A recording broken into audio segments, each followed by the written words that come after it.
Apologize now." The word didn't sound loud, but it cut clean through the room like something sharper than anger. I remember the way the glass in his hand stopped halfway to his lips, the way his eyes locked on me, not curious, not confused, but certain. Like he'd just seen a ghost he recognized. And then Mark laughed. Not a nervous laugh, not even a polite one, just a short dismissive chuckle. "Come on, Uncle Frank," he said, "it's just a nickname." That's when I knew the evening was already over. Not the dinner, not the conversation. Something else. Something quieter and harder to put back together. A few hours earlier, I almost didn't go. I sat in my car outside the house in Fairfax, Virginia, engine idling longer than it should have. It was one of those neighborhoods built in the late 80s, two-story colonials, trimmed hedges, American flags on front porches. The kind of place where people knew each other's routines and waved from driveways. Normal. That word had always felt like something I borrowed, not something I owned. I checked my reflection in the rearview mirror. Hair pulled back, light makeup. I'd had to relearn how to use a navy blouse that didn't quite feel like me. No uniform, no rank, no gear, just a woman going to a family dinner. I turned off the engine. Just dinner, I told myself. I'd handled worse. Inside the house smelled like roast chicken, garlic, and something sweet baking in the oven. Warm lighting, voices overlapping, silverware clinking, someone laughing too loudly in the kitchen. My sister-in-law Jenna spotted me first. "Evie, you made it." She crossed the room and hugged me before I had time to prepare for it. I stood there a second longer than most people would, then returned it. "Wouldn't miss it," I said. That part wasn't entirely true. But Jenna didn't need to know that. She pulled me into the living room, introducing me to people whose names I immediately forgot. Cousins, in-laws, neighbors who might as well be family. Faces blurred together, smiles, polite nods, quick glances that lingered just a second too long. People always looked twice. Not because they knew who I was. Because they didn't. And something about that made them curious. Mark was leaning against the doorway between the living room and dining area when I first saw him. My brother-in-law, Jenna's husband. He had that easy confidence some men wear like a second skin arms, crossed half-smile already in mid-conversation with someone about golf or investments, or something equally distant from my world. When Jenna introduced us, he gave me a once-over. Not rude, not exactly. Just measuring. "So you're Evie," he said. "Heard you're Navy." I nodded. Was. "Retired already?" he asked, eyebrows lifting. "You don't look that old." "I'm not." He chuckled like we were already sharing a joke. Must have been a desk job then. I didn't respond. Silence has a way of making people fill it. But Mark just shrugged and turned back to his conversation like he'd already figured me out. That was fine. Most people think they have. We sat down for dinner around 6. Long wooden table, white plates, cloth napkins folded just right. Someone had gone through the trouble of making it feel like an occasion. I took a seat near the middle, not at the head, not tucked away at the end. Neutral ground. Across from me sat an older man I hadn't met yet, late 70s, maybe early 80s, straight posture, clear eyes, hands steady even as he lifted his glass. He didn't say much at first. Just watched. Not in a suspicious way. In a familiar one. Conversation started easy. Weather, traffic, the wedding coming up that weekend. Stories about how Jenna and Mark met, retold for the benefit of the older relatives who liked hearing them again. I listened more than I spoke. That's what I've always done. Out there listening kept you alive. In here it just made people think you were shy. Halfway through the meal, the conversation shifted the way it always does. From general to personal. "So Evie," someone down the table said, "what exactly did you do in the Navy?" A simple question. I took a sip of water before answering. "Special operations." That usually ended it. Not because people understood, but because they didn't. And most folks over a certain age know when not to push. But Mark leaned forward, resting his elbows on the table. "Special operations, huh?" There it was again. That tone. Curious but edged. "What does that mean exactly?" he asked. "Various assignments," I said. He smiled. "Sounds classified." I gave a small shrug. Some of it is. A few people chuckled politely. Mark didn't. He tilted his head, studying me like a puzzle he wanted to solve. Then he said it. "So, you're in the Navy." I nodded once. He smirked. What's your nickname? The room didn't go silent right away. Not yet. There's always a moment, that small space, where something could still go either way. I could have deflected. Made a joke. Changed the subject. But I didn't. I looked at him steady. And I answered. Mad Dog. A couple of people laughed. Light, uncertain. Like they thought I was playing along. Then I saw the man across from me. The older one. His glass stopped halfway to his mouth. His eyes didn't leave mine. And just like that, everything changed. Apologize now. His voice was low, but it carried. Every conversation at the table stopped. Mark blinked. Excuse me. The old man didn't raise his voice. Didn't need to. You heard me, he said. Apologize. Mark let out a short laugh, glancing around like he expected backup. Uncle Frank, come on. I didn't say anything. Yes, you did. The words landed heavier this time. Mark's smile started to fade. And for the first time that evening, someone else in the room understood exactly what had just happened. I set my fork down gently. I'm fine, I said. But Uncle Frank didn't look at me. He kept his eyes on Mark. No, he said quietly, you're not. And neither was the room anymore. Nobody reached for a fork after that.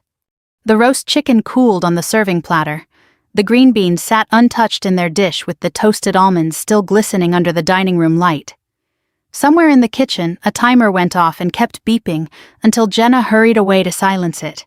Even that ordinary little sound felt strange in the middle of the quiet. I kept my hands folded in my lap. I've lived through gunfire, rotor wash, and radio chatter so loud it rattled my bones, but I've learned that some of the heaviest moments in life happen in a room where nobody says a thing. Mark looked from Uncle Frank to me and back again. What is this? He asked, trying to laugh it off, though the laughter had already thinned out. Seriously, did I miss something? Uncle Frank finally set his glass down. Carefully, deliberately.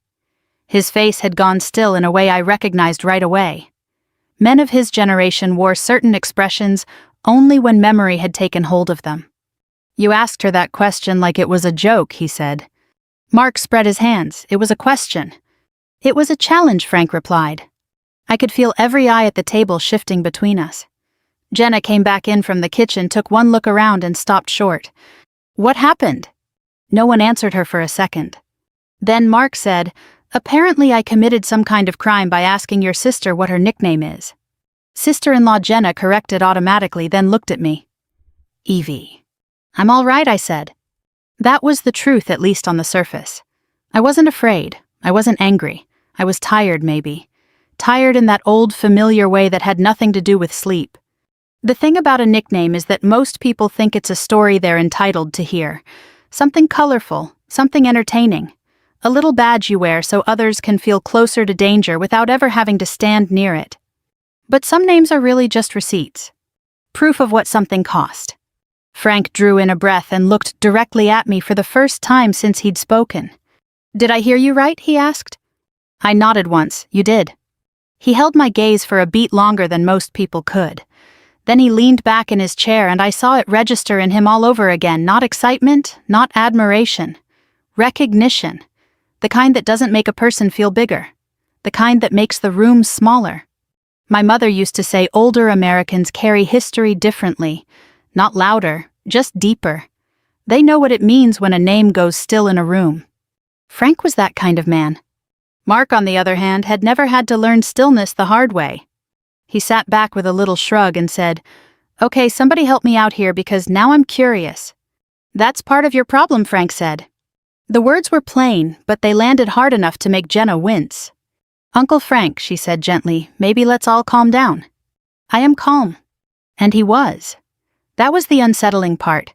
He wasn't angry in a hot-blooded way. He was angry the way some old men get when they've seen enough in life to know the exact weight of disrespect. Across the table, Aunt Louise cleared her throat softly. Frank, do you know Evie from somewhere? He shook his head. No, not personally. Then he looked at me again. But I know the name. I felt my shoulders tighten even though I kept my face neutral. I'd spent years training my body not to announce discomfort. It's a habit that stays long after the need is gone. Mark caught that sentence and tried to make light of it. "Oh, come on," he said. "What is this, some kind of legend? A ghost story from the Pentagon?" Nobody laughed. That was the moment his face changed, just slightly, the first pale edge of realization. Not because he understood the nickname. Because he understood he was alone in how he was handling it.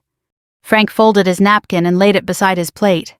"I served in Vietnam," he said. "Different Navy, different century. But I stayed in touch with enough people over the years to know when a name is said with a certain kind of caution." I looked down at my water glass. There are moments when you want to disappear, and people always assume it's because you're ashamed. Most of the time it's the opposite. Most of the time it's because you know that once a room starts looking at you a certain way, they stop seeing the ordinary parts. They stop seeing the woman who forgot to bring the pie server she promised, or the one who sat in her car for 10 minutes gathering the nerve to come inside. They start seeing a story instead. And stories are dangerous things when they stop belonging to you. Frank went on. "I heard that name years ago, not from the news, not from television, in conversations where people didn't use names lightly." Mark shifted in his chair. "You're making this sound ridiculous." "Am I?" Mark opened his mouth, then closed it. Jenna sat down slowly, not eating, not touching her wine. "Evie," she said softer now, "is this real, the nickname?" "Yes." Her brow furrowed. "Why never mention it?" I gave a tired smile. "Because this is dinner, Jenna, not a deposition." That got a few uneasy smiles around the table. Not laughter exactly, more relief that the world still contained normal rhythms. But Mark wasn't ready to let it settle. "So what, I'm supposed to apologize because she has some tough-sounding nickname from work?" I turned to him then, really turned enough that he had no choice but to meet my eyes. "You don't owe me awe," I said. "You owe people respect before you decide they're lying." That shut him up. Not because I raised my voice, I didn't.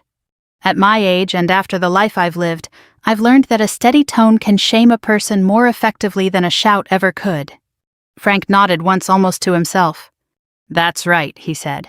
"And for what it's worth, son, some names aren't bragging. They're warning labels." The room went quiet again.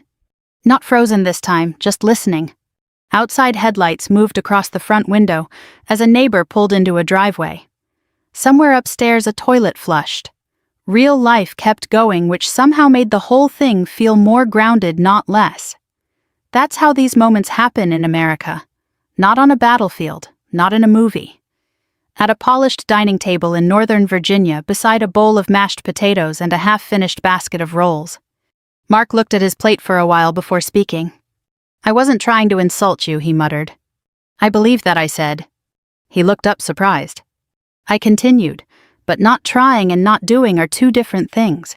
That seemed to reach him more than Frank's sharpness had. People over 60 know this well. Pride doesn't usually break all at once. It gives a little first, then a little more. Frank leaned back, his expression easing just a fraction. "You asked her to perform," he said. "That's what you did. And some people have paid too high a price to do that for the amusement of a dinner table." Nobody moved for several seconds. Then Aunt Louise reached for the green beans and quietly passed them to Jenna, as if mercy could start with something as simple as resuming a meal. It nearly worked. But Mark looked at Frank and asked the question that kept the whole thing from settling. "How do you know that name?" Frank's eyes came back to me.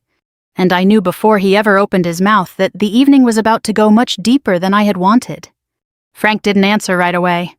At his age, silence wasn't hesitation. It was judgment. He was deciding what belonged in that room and what didn't. That alone told me plenty about the man. Most people, once they think they know something unusual, hurry to show it. Frank was old enough to understand that information has weight. I saved him the trouble. "You don't have to explain it," I said. His eyes stayed on mine. Maybe not, but maybe I should. Mark gave a short exhale through his nose, not quite a laugh this time, more a sign that his patience was wearing thin. "This is unbelievable." "No," Frank said. "It's very believable, that's the problem." The room had shifted into one of those strange family moments where everyone feels trapped between politeness and truth. Jenna looked like she wanted to smooth everything over with dessert and a subject change. Aunt Louise kept folding and unfolding her napkin. Someone near the far end of the table took a sip of water just to have something to do with their hands. Frank rested his forearms on the table. I spent 30 years after Vietnam working around veterans organizations, military charities, and a few federal contractors, he said. You hear things, not gossip, just enough to know which stories carry weight. Mark frowned. So this is hearsay. Frank ignored that. Every now and then, a name came up. Never in detail, never in a way that invited questions. Just a shorthand among people who understood what it meant when a mission went bad and somebody still brought people home. My jaw tightened. I hated hearing it put that way. Not because it was wrong exactly, because it was incomplete. People like clean versions of ugly things, especially at a dinner table. Jenna looked at me almost apologetically. Evie, is any of that true?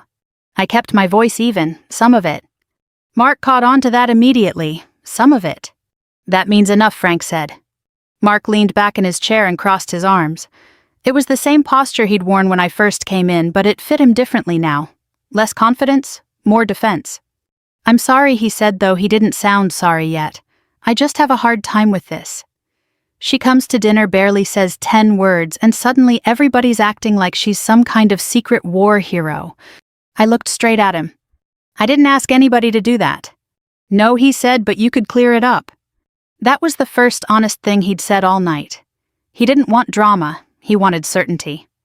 People his age and younger often think certainty is their birthright. Folks over 60 usually know better.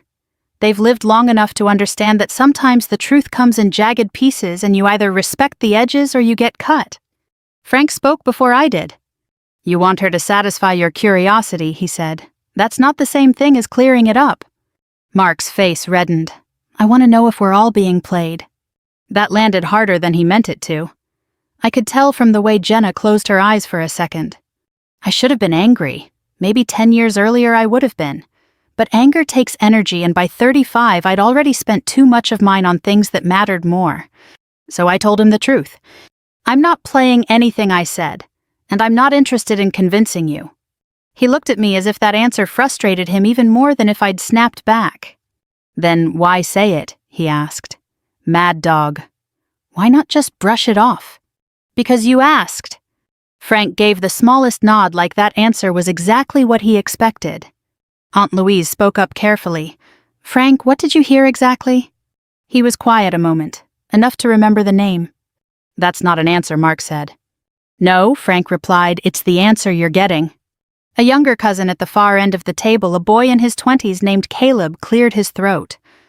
Was it like from Afghanistan or something? I looked at him.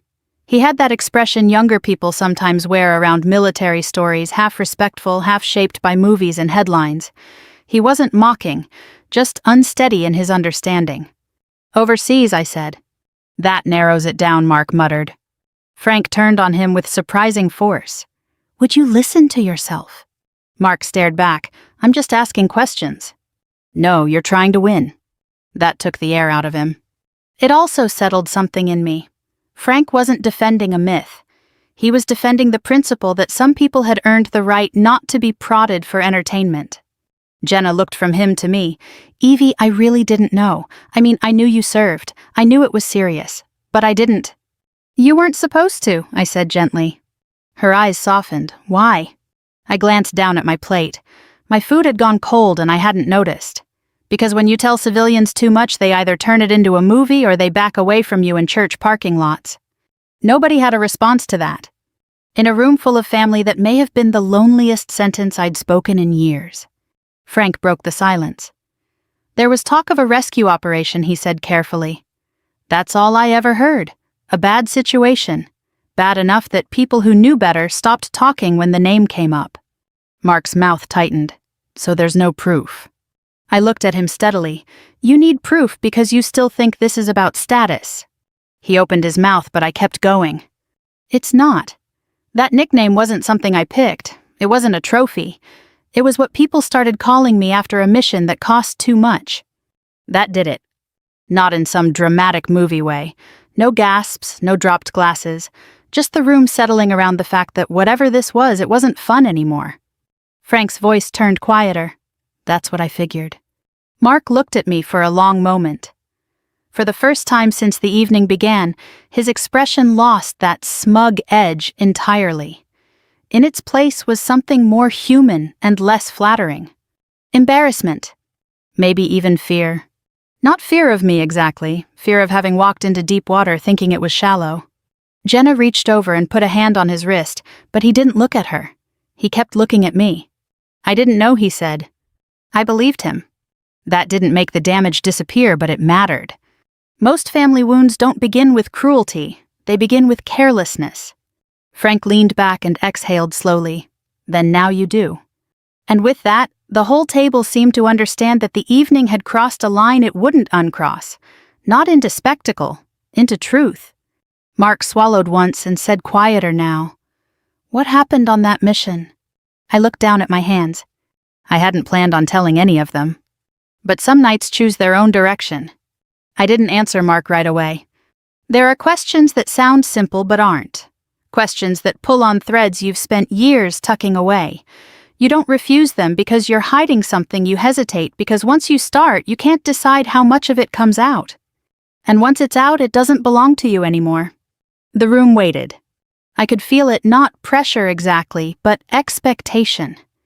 Even Frank, who understood more than the others, didn't stop it this time.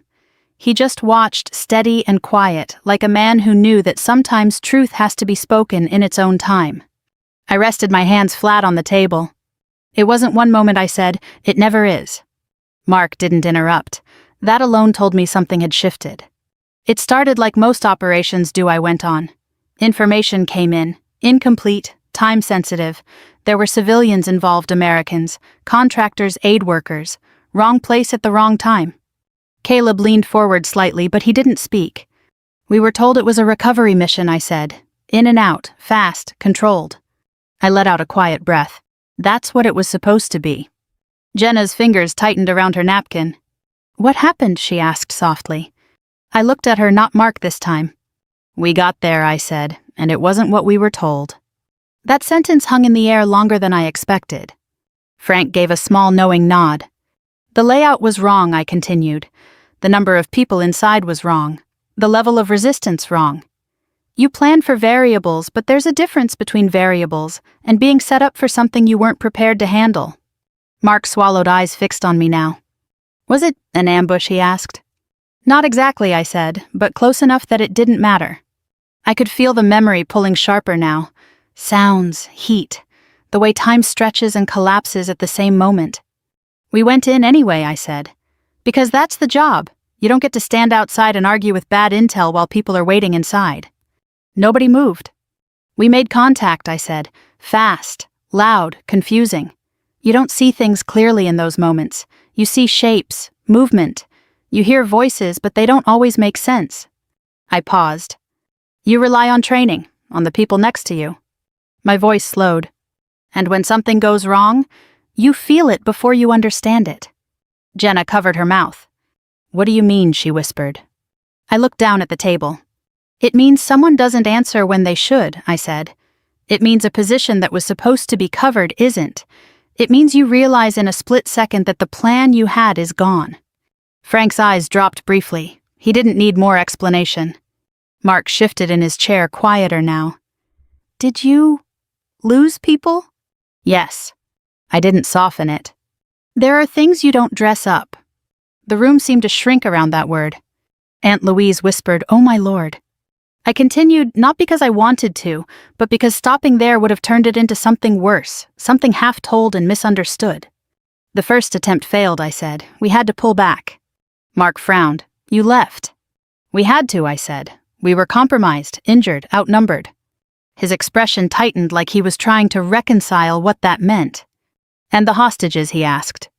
I held his gaze. We left them there. Silence. Not uncomfortable this time. Heavy. Real. Caleb spoke before he could stop himself. But you went back. I looked at him. Yes. Frank's jaw shifted slightly. He already knew that part. Mark leaned forward, elbows on the table again, but this time there was no arrogance in it. You went back alone, he asked. I didn't answer immediately. Because that was the part people always focused on. Not the failure. Not the cost. Just the decision that came after. It wasn't supposed to happen that way, I said. No one plans to go back alone. That's not how it works.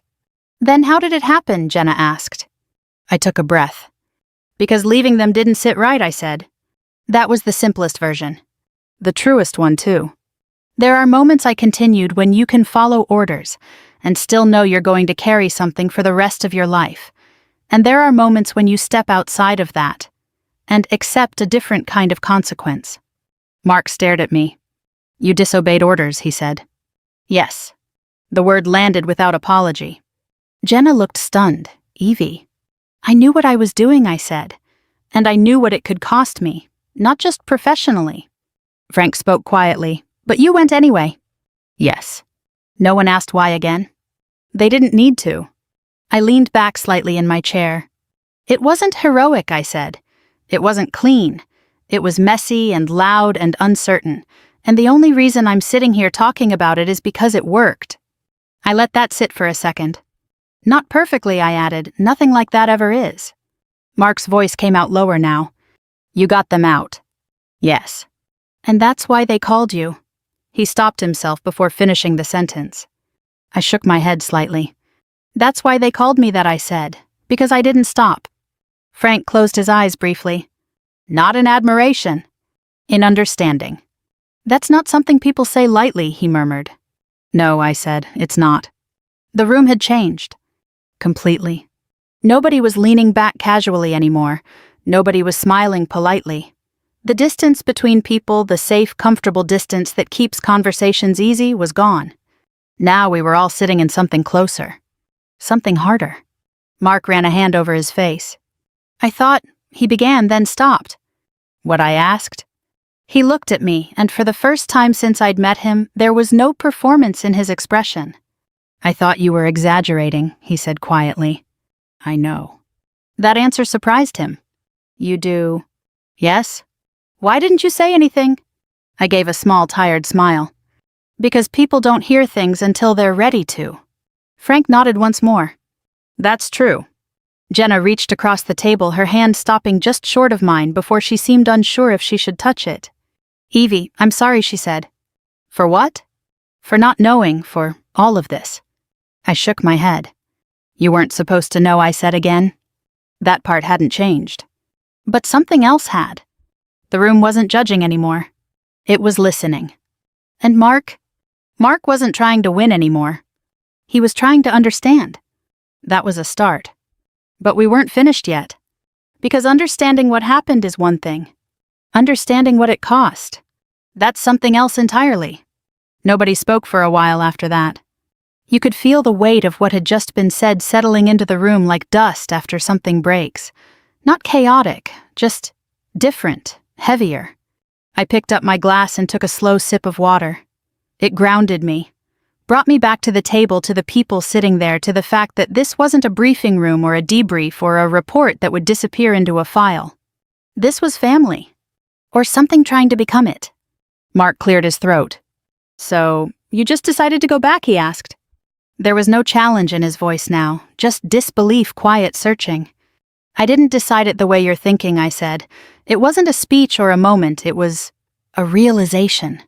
What kind of realization, he asked. That I wasn't done, I said. He frowned. But you said the mission failed. It did. And you were ordered to pull out. Yes. He shook his head slowly. Then how do you justify going back? I looked at him carefully. I don't, I said. That stopped him. I don't justify it, I repeated. I live with it. That's the part most people don't expect. They want a clean answer, a reason they can agree with, something that makes everything line up neatly in their minds. But life doesn't work that way. Not at 35, not after enough years of seeing how decisions ripple outward. Frank spoke quietly. There's a difference between justification and responsibility. I nodded once, exactly. Mark leaned back, absorbing that. So you went back, knowing you might not come out, he said. Yes. Why? I held his gaze. Because they wouldn't, I said. That landed differently than anything else I'd said. Not dramatic.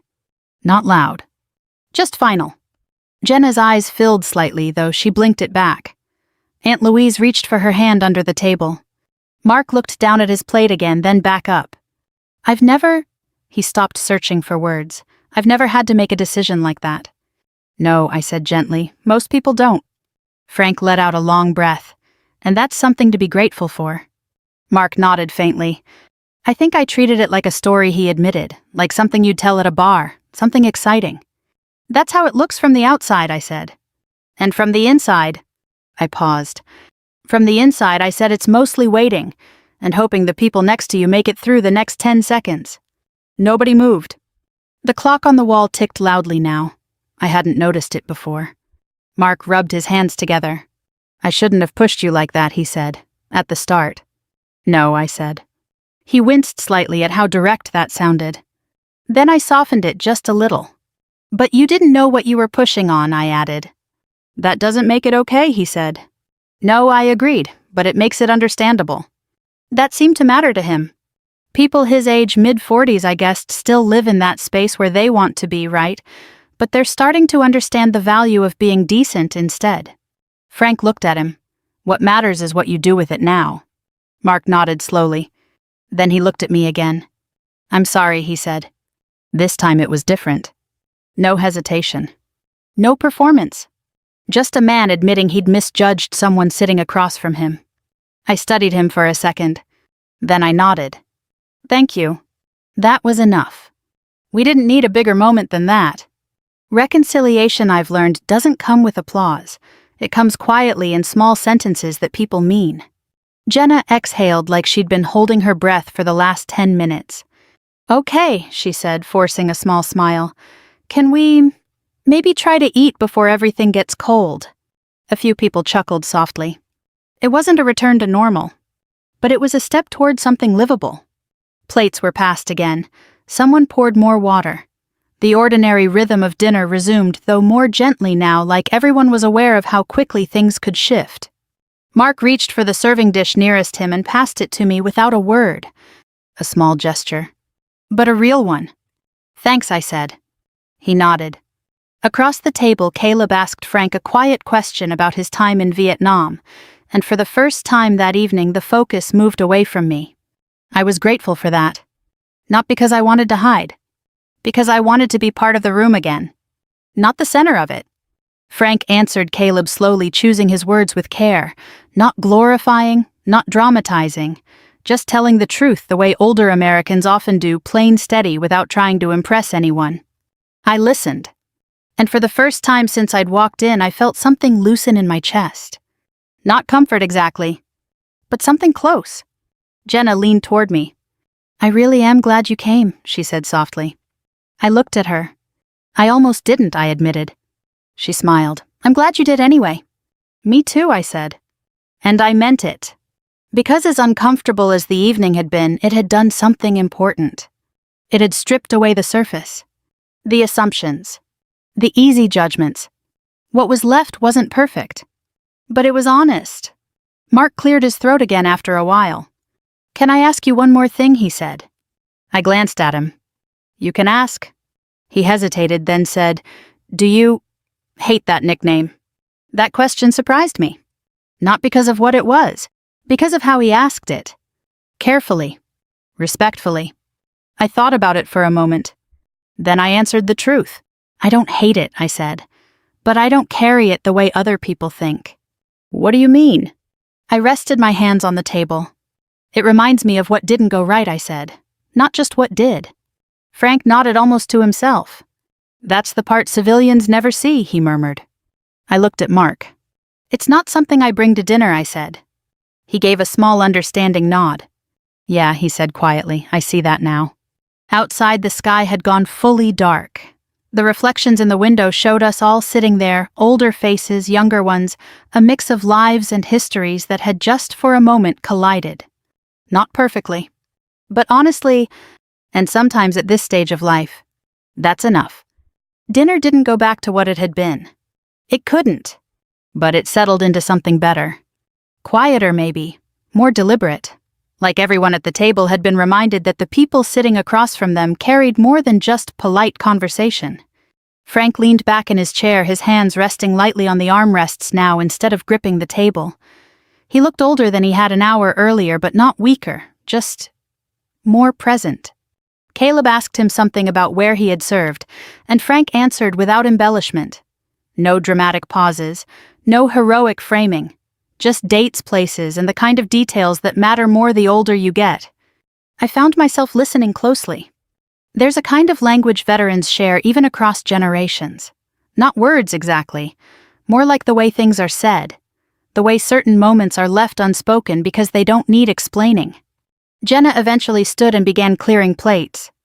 "I'll get dessert started," she said, her voice a little brighter now, trying to bring warmth back into the room. "I'll help," I said, pushing my chair back. She shook her head. "You stay. You've done enough for one night."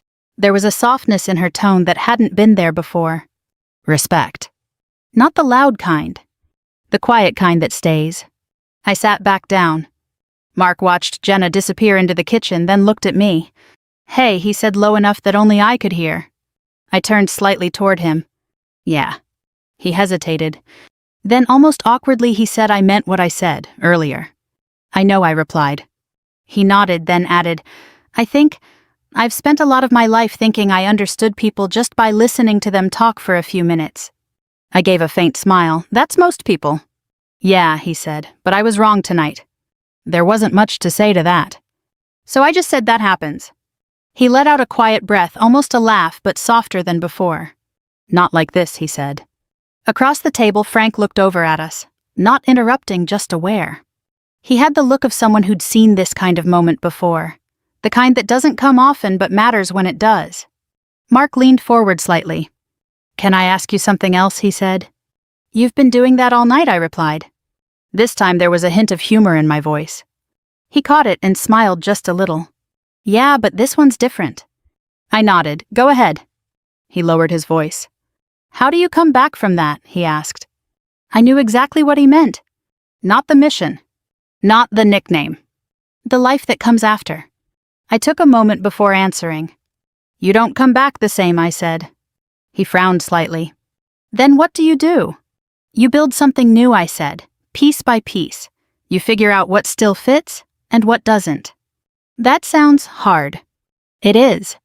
Frank spoke from across the table. "But it's also necessary."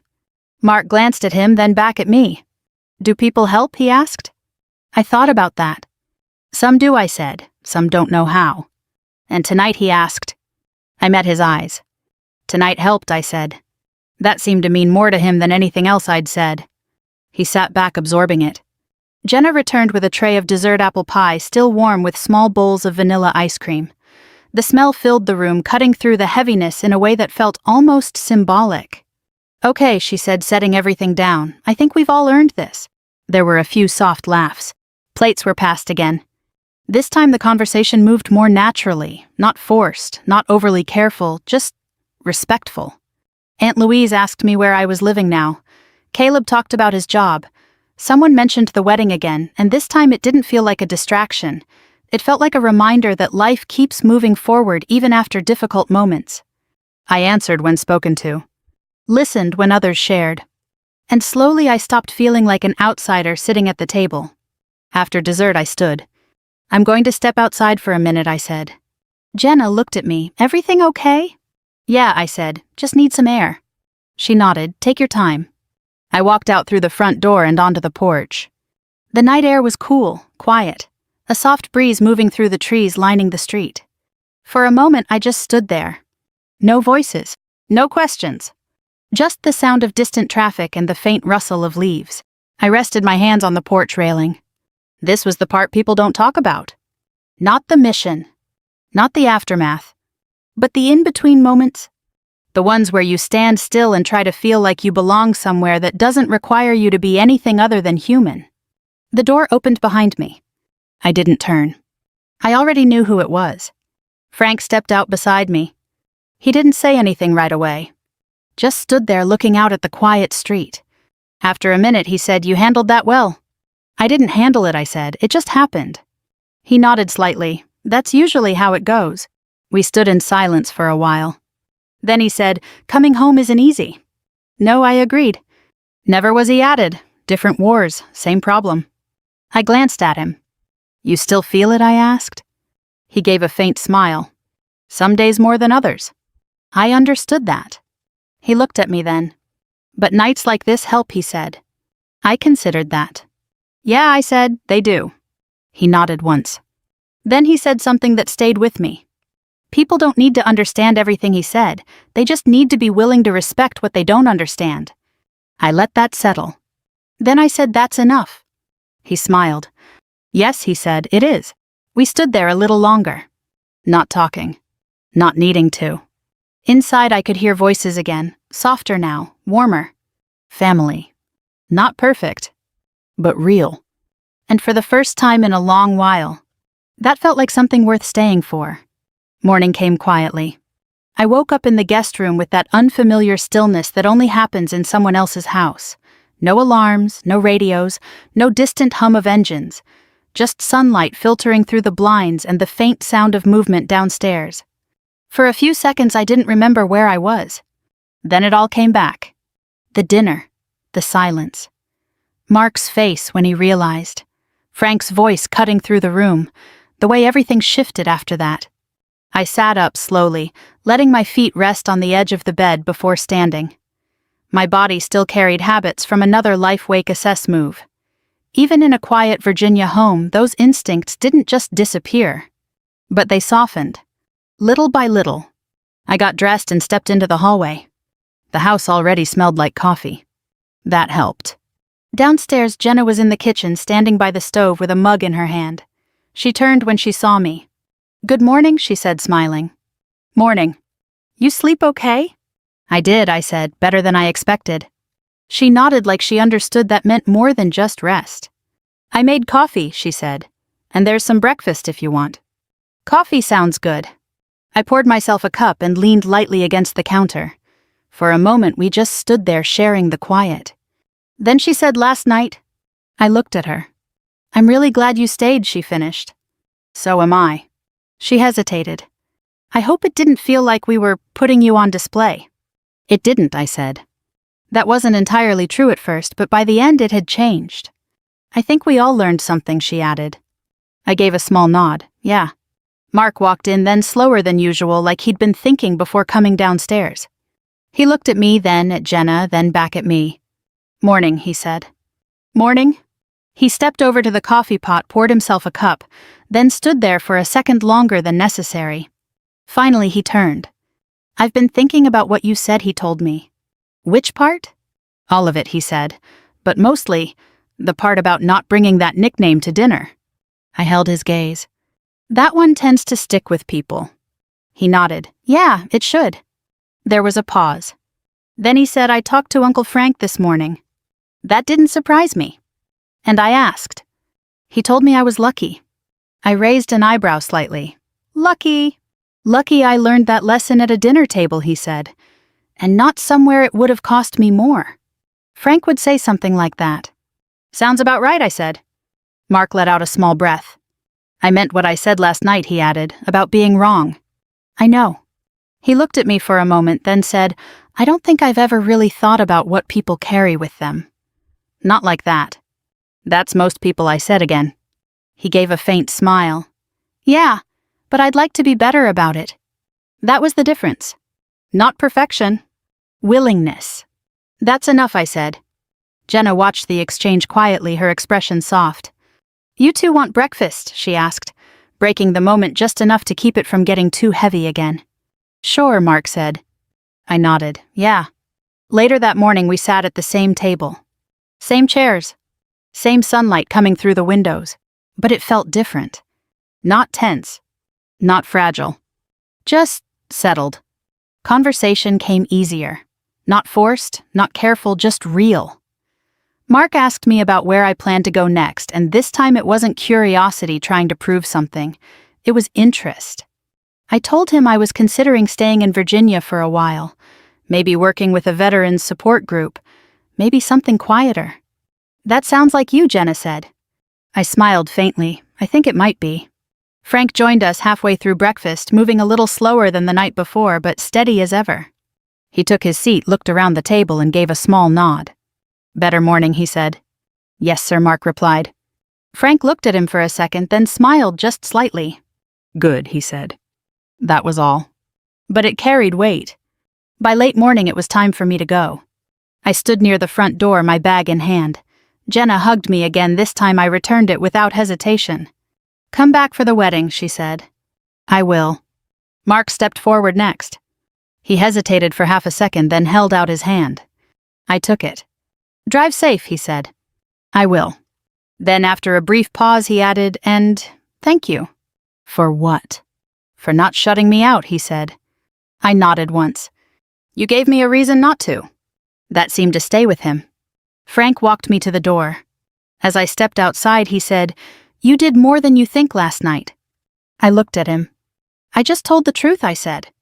"That's usually enough," he replied. Then he added, "Take care of yourself." "I will." I got into my car and sat there for a moment, just like the night before. Same seat. Same steering wheel. But not the same feeling. The house behind me wasn't just a place I'd passed through anymore. It was somewhere I could come back to.